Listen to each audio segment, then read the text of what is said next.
Hello and welcome to the daily newspaper analysis, an initiative of the UPSConline.com and Ambition IS. Today we shall be discussing the newspapers of both the 17th and the 18th of December. The 17th of December was a Sunday, and the Sunday newspaper in Hindu does not have an editorial page, as a result of which the number of articles relevant for mains decreases, and hence I have included those articles in today's discussion. Now coming to the first article, which was there on the Where, When, Why page of Hindu. This is in Mumbai, a battle over forest land.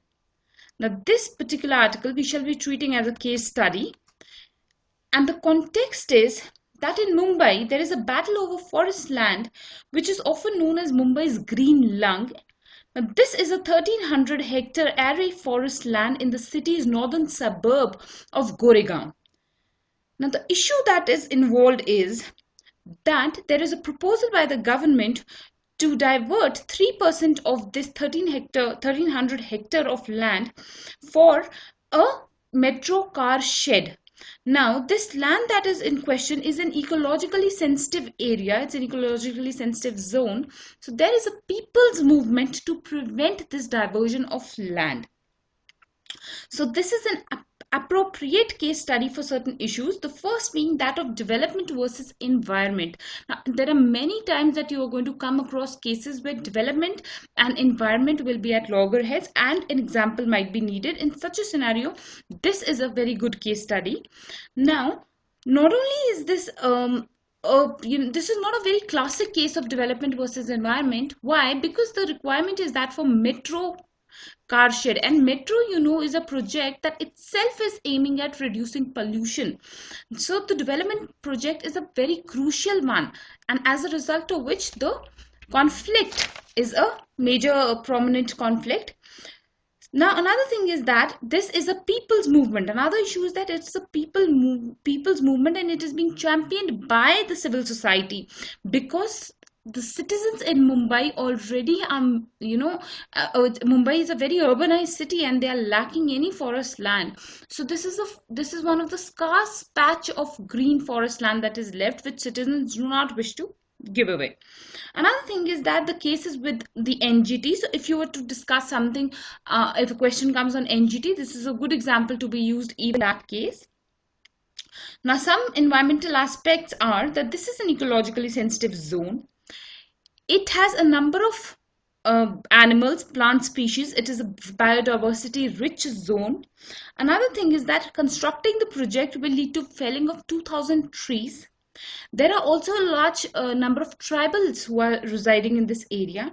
So this is a classic case if you are to use it as an example. So as at present the matter is under the NGT, but this was a good example, so I've included it. The second article is that on net neutrality. Now, this is an important article. Also, in the section 2 of Hindu, there was an article by which was an interview of the Telecom Regulatory Authority of India's chief. So, extracts from his interview also I have included in this discussion. Now, coming to the idea of net neutrality, first and foremost, what is net neutrality? The idea of net neutrality is simple, that all traffic on the internet will be considered equal, and no preference should be allowed to any particular traffic, any particular site, any particular person, any particular service provider, or anything like that. That is the whole concept of net neutrality. Now, the context of this article is that recently the Telecom Regulatory Authority of India has issued some recommendations which favor net neutrality in India. On the contrary, in the similar time span, the US Federal Communication has issued certain guidelines whereby it aims at taking back the steps taken by the Obama administration, and therefore it is restricting net neutrality. So the debate on net neutrality has been revived in this context. Now, there are certain issues associated with the issue of net neutrality. First is that of exclusion and exceptions. Now, in the interview, the TRAI chief had mentioned that net neutrality as a principle in India is very much warranted. It is advocated, the government supports it, but it does have certain exclusions and it does have certain exceptions. For example, A good exception is that during a disaster, certain sites can be blocked, and certain sites can be traffic on certain sites can be enhanced compared to the others in view of the relief programs. So this is a good example. But such open-ended opportunities of exclusion and exceptions leave room for misuse in future. So there is a question that who will decide what will be the appropriate exclusions and exceptions. So that is one open-ended issue here. Another thing is that a very important question is that of global policy on internet. Now we have to understand that what is the global scenario on internet. Internet is a global phenomenon, we all know that, and many a times there have been voices which have been raised in the favor of having a global policy on internet. Now you have to know what India's stand on this issue is. The stand is that Indian government is against the idea of a global policy on internet. Why? Because a good argument has been given by the Tarai chief. He says that internet, despite being a global phenomenon, is not not at a common level across the globe. Every country is at a different developmental stage vis-a-vis the internet, and this makes it highly crucial that internet be regulated by the country rather than a global fora which cannot decide for country specific needs. For example, recently in Jammu and Kashmir, during the riots in Jammu and Kashmir, the Indian government had blocked in certain internet sites. Even Facebook was blocked. Now whether this was right or wrong is a debate for another day, but the issue is that if there were a global policy, probably the government would not have had this opportunity to do it. So it is a very country specific thing, and it should be in the countries in India's context particularly. Another issue is that today majority of government programs are on the internet. For example, the Jan Dhan scheme, the bank accounts are linked after demonetization. The government is pushing the entire economy and entire people to come to go cashless. Also, government services are provided. Large amount of citizen data is available on internet. So in such a scenario, the idea of having a global policy on internet is not a very welcome one. These are the arguments that the Tarai chief has given. Also, now the third is that should US be a role model? This is one question being raised because the internet was born in US, and major internet giants like the Google, the Facebook, they are all based in US. So, and also US is very much advanced in internet usage compared to other countries. Now in this context, it becomes relevant that should countries look up to US as a role model, which again India has denied that. Based on the above reasons itself only, India can exist in silos. In fact, every country can exist in silos and it can have its own policies on the internet, though cooperation should be there, but that does not mean that one needs to follow another country as a role model. So this argument has been turned down, and the idea of free basics has been discussed in this article, though it's a bit old, but I would like to include it because it's in the editorial here. The free basics basically was a concept by Facebook, the Facebook head Mark Zuckerberg, in collaboration with the Reliance India. Now the idea was that a few of the websites known as the free basics would be given as free to all internet to all mobile users. So they will not have to pay for the data there, but the tag was that only some selective sites would be made available. Now the intention was basically to it had a noble element to it as well, that free internet would be made available. This would involve more and more people into the usage of internet, which is not the case especially in India. However, the intention, the backdoor intention of limiting the choices of people on internet was a threat to net neutrality, and as a result of which free basics was not accepted in India. It was denied. And this was the birth of the net neutrality debate in India. So this is important from that perspective. Another thing is that should internet be treated as a public utility? This was the ideology of the Obama administration, and he said that like water, like electricity, even internet is a public utility which is to be provided by service providers, and these service providers will be regulated on accounts of on certain basis, like there will be a cap on the maximum amount that can be charged for internet services. Also, they will be regulated that they should not favor one particular website over the other website. So these kind of things require regulation. So that was one idea. This is a good idea, that internet is a public utility. You can use it somewhere. If opportunity is given to you in your UPSC paper under any answer, you can use this good idea that internet should be treated as a public utility. Also, the issue is that of internet versus democracy in India. This is important.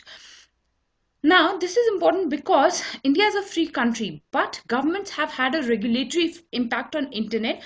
They have in many cases blocked access. They have filtered content. They have prevented access to internet. A number of times, there have been requests by governments themselves to sites like Twitter to ban certain organizations, ban certain users. Also, there have been requests to Google to block certain URLs. Now, there is a good piece of information that the article gives, that in the past 1 year, there have been 37 times internet has been blocked access to. So that's a good data that you can use.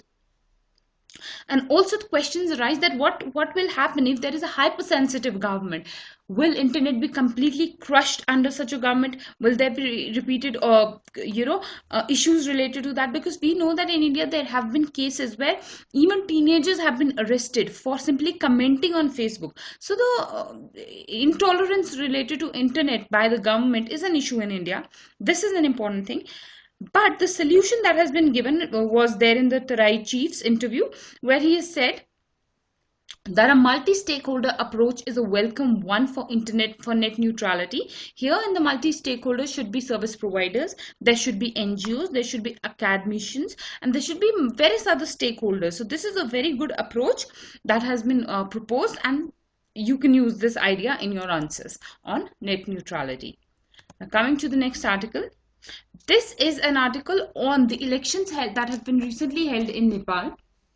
First and foremost, we'll come to the background.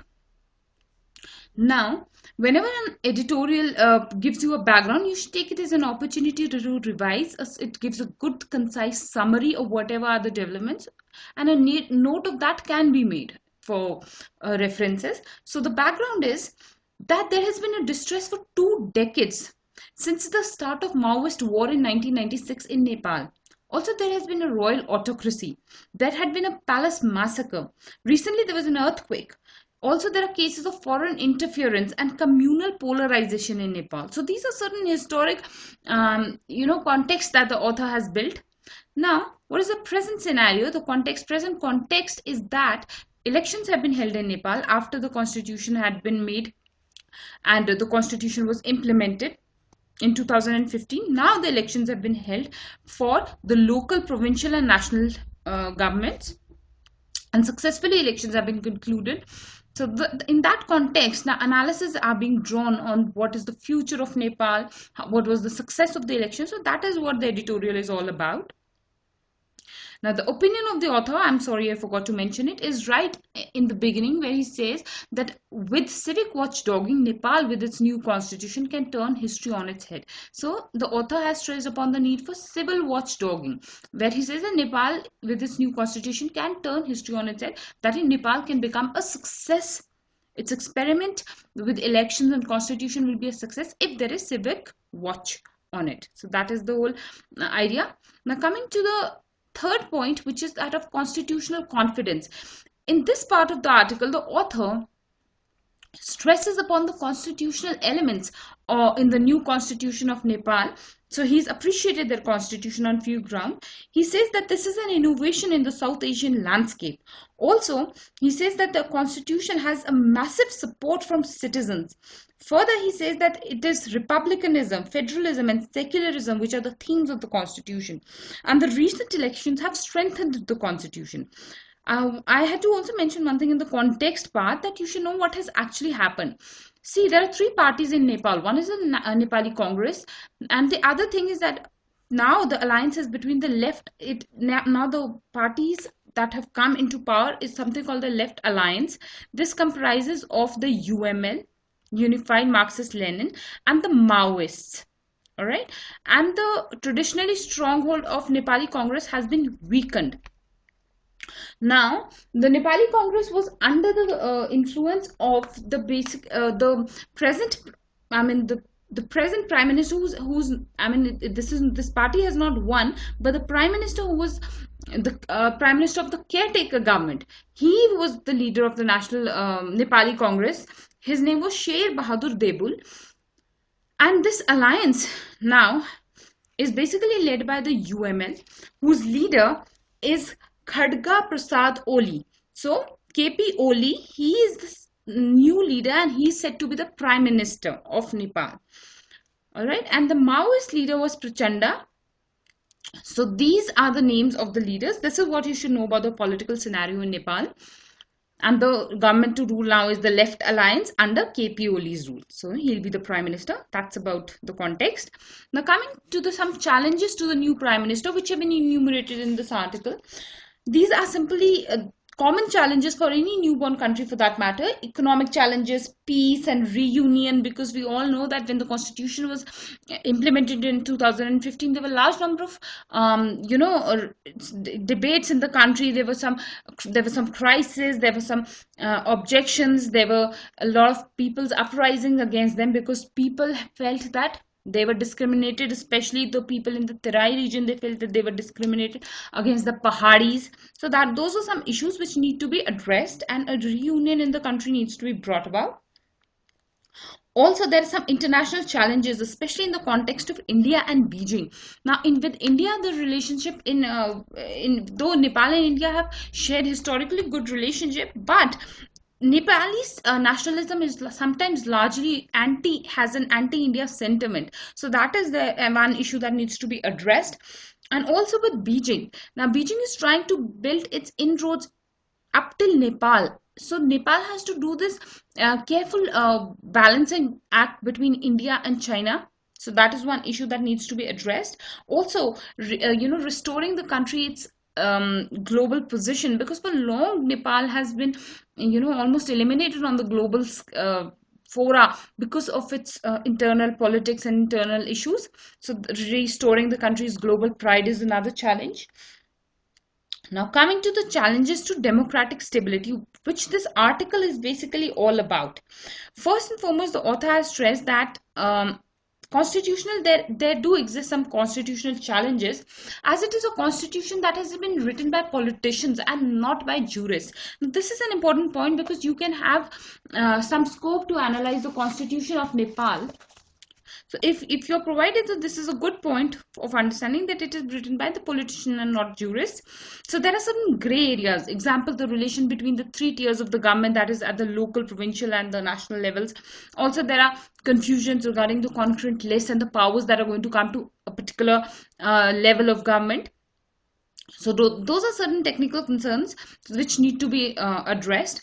Again, there is a challenge of decentralization of power, because the bureaucracy in Nepal has become very strong in the backdrop of no stable government and this political chaos. So decentralization is a major challenge. This can be drawn parallel to the situation of India, where under the British regime, the bureaucracy in India was at that point very, very powerful. And after independence, there were questions that will this bureaucracy be able to function under a democratically elected government? So those issues somehow have arisen now in Nepal as well. Also, there is a scarcity of resources, which is a major challenge, because Nepal requires rebuilding, especially in the aftermath of the 2015 massive earthquake in Nepal. So those are some issues which need to be addressed.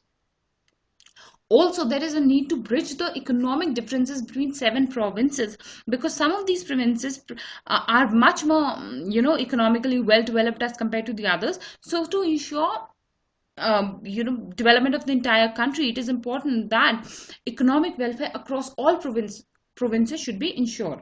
So good analysis has been drawn. And lastly, the author has given an opinion that there is a need for civil liberty forums to act as a watchdog, and only then can Nepal succeed as a new government, else Nepal has a will get marred by these challenges. So that's one opinion that the author has drawn.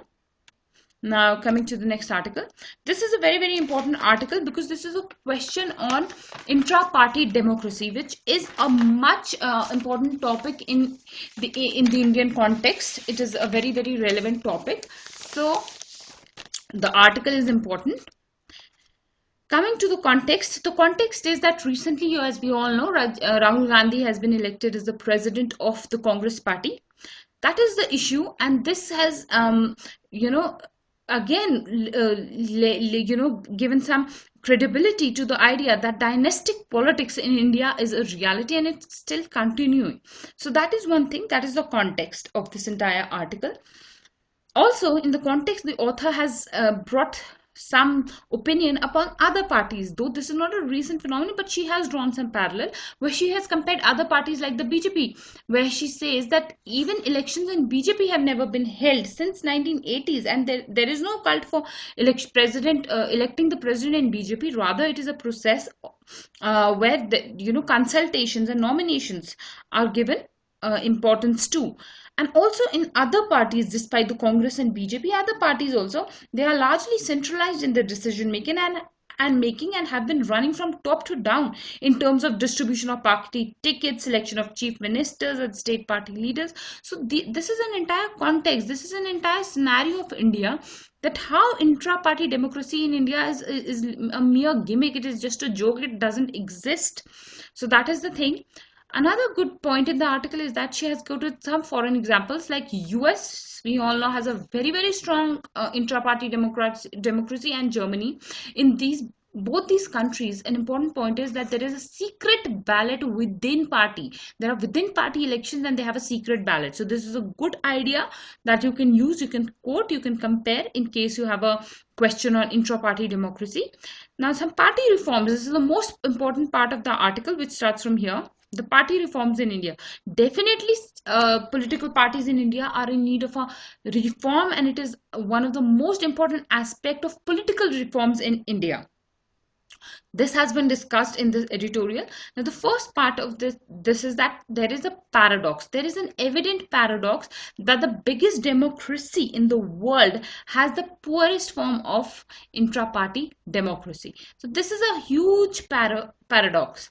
That how can two different things exist in coexist, whereas on one hand we are favoring democracy at all levels and we have robust democratic elections and democratic bodies like the Election Commission of India who have won global accolades and global credibility. At the same time, the political parties in India have the most closed systems, and how the leaders are being elected is something that is unknown. So this is a very big paradox. That is a good analysis that the author has drawn. Now she talks about the second point is that of issue of institutionalization. Here she stresses that despite supreme leaders in the parties and despite parties being age old, the issue is that no practice in the parties has been institutionalized, because there is a fear that once procedures are institutionalized or are recorded, or there is a particular manner in which some decisions are to be taken, in that case there will be an there will be a tendency to entrench into the elite capture of power, which does exist in the political parties of India. Also, the third point that she has brought about is another very good point, that is of issue of winning elections. She says that in India, the party organizations are mere election winning machines and they are not doing the role that was envisaged for them. Now see, political parties are not supposed to only win elections.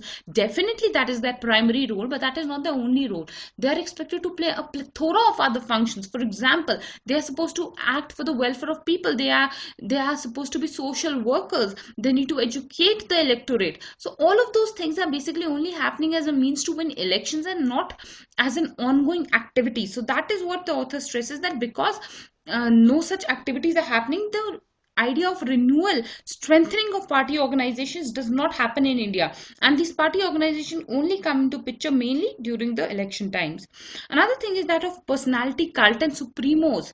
Now we all know that in India this personality cult definitely does exist. For example, the Gandhi family, the Namo, the Narendra Modi propaganda, by calling him Namo and things like that, and even for that matter, party supremos like Mulayam Singh Yadav, Mamta Banerjee, and Jayalalitha. Now I would like to make a disclaimer here. Please do not use these names. These are just for your basic understanding that I'm trying to express to you, that how all major political parties in India have supremos, have a personality cult, but in your answers you need to avoid writing names, and you can simply use insinuations and indirect references that in major political parties propagandas are based on personalities, and it is only these leaders that when they come they have a tendency, these leaders use the personality to attract crowds and attract finances. So these are the issues.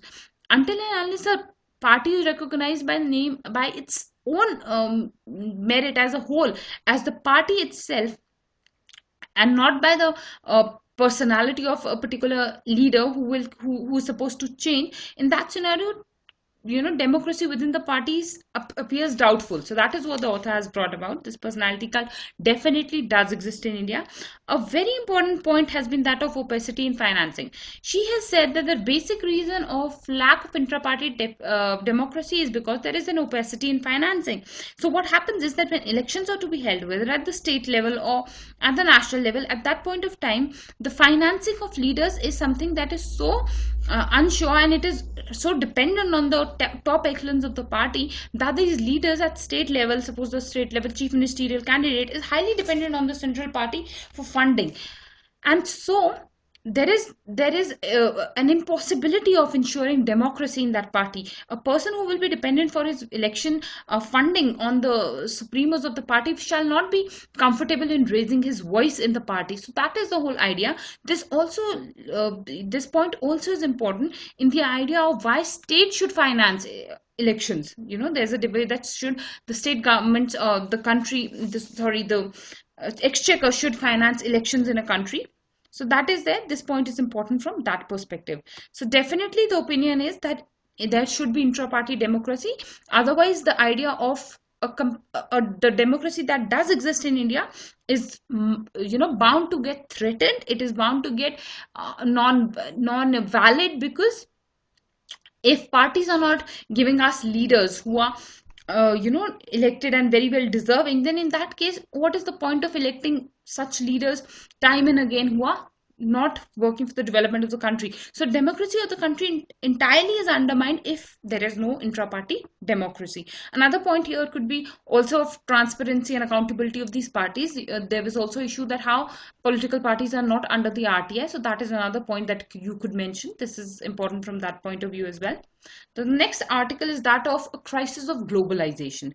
Now basically this article is I'll give you the entire gist of this article is that no matter how much ever anti-globalization movements are coming out, globalization is here to stay. So the opinion of this article I have given first, that the author advocates that globalization cannot be done away with, and he analyzes that why globalization is being threatened.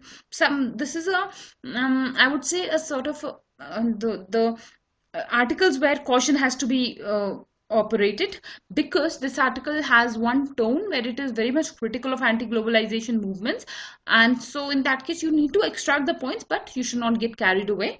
So coming to the issues that have been raised in this article, first is that of issue of rapid change. Now the author here says that this is probably a time when most amounts of changes are taking place, and they are taking place rapidly. Previously what was happening was that a person would get into job, and by the time he would retire there would hardly be any change in his external environment. But this is not the case. Today technology is so advanced and changes are happening at such a level that within one job period only a person might need to upgrade his skills frequently.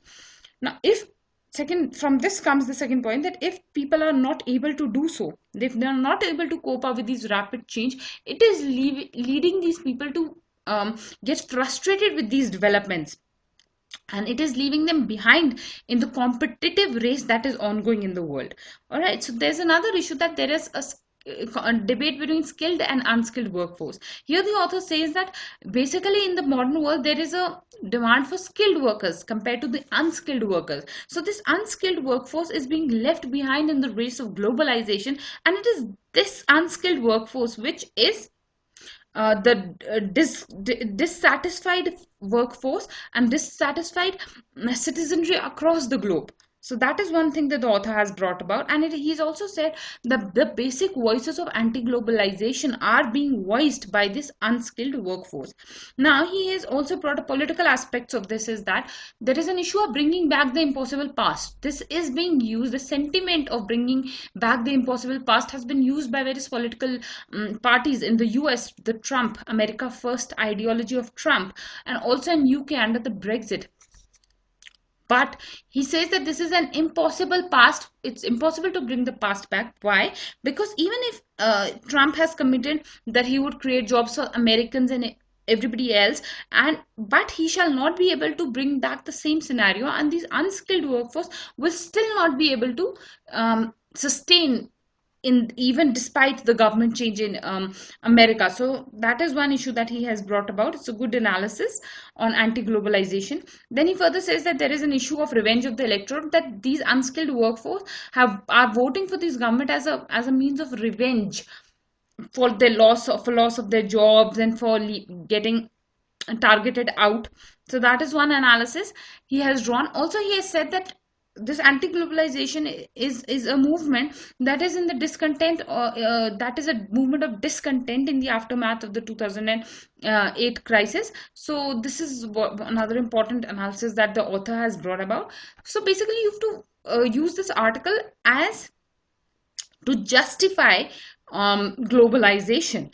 Wherever you are supposed to justify globalization, you can say that all these anti-globalization movements are basically not going to stand the test of time, because in any case the unskilled workers will not be able to cope up, and they will this upgradation of skill and upgradation of workforce and education and alignment with globalization is a reality, and it cannot be totally taken back to the pre-globalization era. That is a fallacy.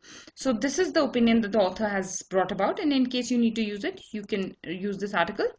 Now there's another small article which is skills within schools, where it is said that it is vital to incorporate Skill India into the education system. This is a good idea. It is a very small article but a very relevant one. The article is basically also an analysis of the skill development mission of the government of India. Now the issues are that we all know that India has a demographic dividend, but this is also backed with a jobless growth that is happening in India. All right, now for this there was a solution of skill development mission, where the government aimed at skilling the youth of the country, especially the dropout youth. Trainings were given so that they could be competent enough to participate in the job sector. But not only the growth has been jobless, but there has been a problem of post skill training dropouts, which is, the article explains that despite having received good training for the training period, people are working for a small amount of time and then they are dropping out from the market. Why? Because the trend is that there is a need for not only skill but also educational qualifications. So career advancement is not happening till the time skill is complemented with education. So the importance is that not only should focus be on skilling but also education plus skilling. In that context, this whole article has been written, that skills should be made a part of the education system itself, rather than a special Skill India mission where post education skills are being given. So this is the idea of this entire editorial. So the scheme that is endeavoring to do this is the Rashtriya Madhyamik Shiksha Abhiyan. It is a scheme for vocalization of secondary and higher education. This is a very good idea. You should even use it in your essays. You should use it wherever you get an opportunity of reforms in the education sector, that education sector in India should be vocalized. All right. This is also the concept, let me tell you, by Nai Talim concept. This is not a part of the article, but you should know that Nai Talim concept was given by Gandhiji, and Gandhiji was always an advocate of this vocalization of education system long before this idea had come. Now that this idea is being implemented, much before that, Gandhiji himself had also advocated it. Now, something important to this is that challenges that the Rashtriya Madhyamik Shiksha Abhiyan is facing. First is that there is no customized module for age groups. Suppose there is an age group of 12 to 14 years and there is an age group of 18 years. Definitely there will be a difference of module that is required for skilling these two age groups. So there should be customized modules. That is a scarcity, and that is a very good point which you should know. Second is that of operational challenges.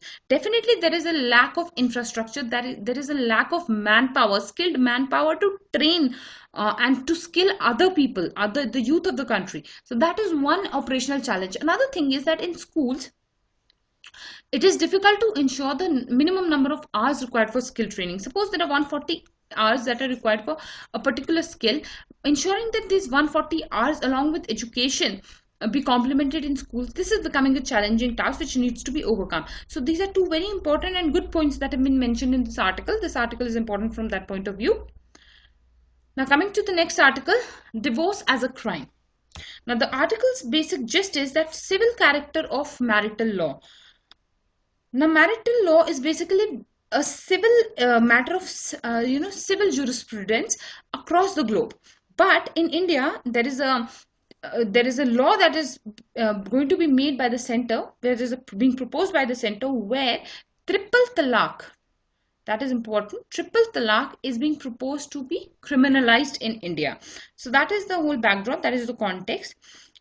Center's proposal to criminalize triple talaq. Now, another context is that the Supreme Court recently has made the triple talaq unlawful. This is important. It has already been made unlawful by the constitutional bench of the Supreme Court in a historic verdict of 3:2. So now the question is that once already it has been made unlawful, why is the center proposing another law to criminalize it? And is it right to criminalize something like triple talaq, which should be under the marital law, should be a civic matter? Third issue is that the Muslim government is coming up with something called the Muslim Women Protection of Rights on Marriage Bill 2017, which is aimed at certain provisions for subsistence and maintenance of women. It has provisions for custody of minors. So those are some provisions, but the bill is yet to come out. It is supposed to come out in the winter session, not yet out. So complete details of this bill are not known. Another disclaimer that I want to add in this article is I have taken up this article particularly because from quite some time a number of articles are coming on this issue of triple talaq and its criminalization, but this is a proposal. This is not yet a bill. So I have seen that in the past UPSC has opted for some restraint on issues which are still under the which are still to be decided upon. UPSC avoids asking questions in the mains, but such topics which are of sensitivity are often, yes, definitely in the interview they are asking such topics, like even questions on marital rape and such kind of topics do come. But in the UPSC mains, the scope is less, but still because of its repeated references here, I have mentioned it. So now what are the issues? The issues that have been raised in this article are that will criminalization of triple talaq stop it? Now this is an important issue, that so many criminal laws are there, but do they really stop crime? That is one major question that needs to be asked. Another thing is that when already the center has, the Supreme Court has made it into an unlawful act, why should the center make it a criminal thing? Another thing is that after the Supreme Court's decision also to make it unlawful, there are some 66 cases of triple talaq that have been reported. So already we are seeing that deterrence is not being achieved. So will deterrence be achieved by criminalization of triple talaq is one issue. Second is that the fine amount, the law has a provision for some fine amount that will be charged on the criminal. and this fine amount the author in this editorial argues can be used as a maintenance. Why should that money be given as fine? That it could be used as a maintenance. Another thing is that existing laws under the Domestic Violence Act of 2005 already act as sufficient deterrents to against husbands who are you having are inflicting cruelty, physical or mental cruelty, emotional, economic abuse on their wives and depriving them of financial resources. So there are enough provisions already. Why the need of new provisions? Another issue here is that of the Uniform Civil Code, we all know that the Uniform Civil Code is already very much uh, debated upon by the minorities who consider it as a threat upon their rights, cultural rights. So, will such kind of laws deter the implementation of Uniform Civil Code? Are some open-ended debates in this matter. So that is what is the importance of this article. Um, with this, we finish today's discussion. I thank you all for watching this video. I hope you will recommend it to your friends, and we would welcome your feedback, comments, and I hope you'll share this video and you'll subscribe to our channel. I thank you all and see you tomorrow. Thank you.